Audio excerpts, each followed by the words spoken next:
Ganun din po yung nakita namin doon sa probinsya ng Bulacan for this year. And maikling ikwento ko lang, Mr. President, alam nyo yung pinakikita doon sa Hagunoy, yun po yung taon-taon na pinupuntahan natin. Halos every time na merong bagyo at nakikita po natin doon, Ginoong Pangulo, yung mga kababayan ko po doon sa Hagunoy.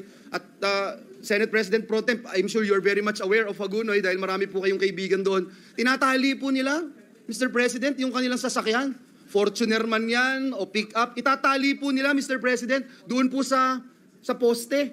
At matutulog sila, yung sasakyan po nila, umaalon-alon, Mr. President. Gigising po sila ng umaga, at ito, natural na buhay ng mga kababayan ko doon. Gigising po sila ng umaga, lulusong sa baha, magkakape, pagkatapos po magkape, maliligo, tapos pupunta ho ng Maynila para magtrabaho, alas 3, alas 4 ng umaga, babalik ho, galing sa trabaho, ganun na naman, Mr. President. Tapos mababalitaan po nila itong mga nangyayaring guni-guni projects at mga palpak na proyekto. Mr. President, I think nasa atin po na may magagawa po tayo bilang Senado ng Republika ng Pilipinas. I pray, Mr. President, huwag nating biguin yung ating mga kababayan dahil sa totoo lang, Mr. President, 3 years ago, binanggit ko na po dito sa bulwagan na ito na yung mga kababayan po namin, wala nang inaasahan eh. In fact, kahit pagkausapin nyo po, sasabihin sa inyo, wala na, hindi nyo naman magagawa yan. So sana po, malaking challenge po sa atin, lalo na dito sa Senado.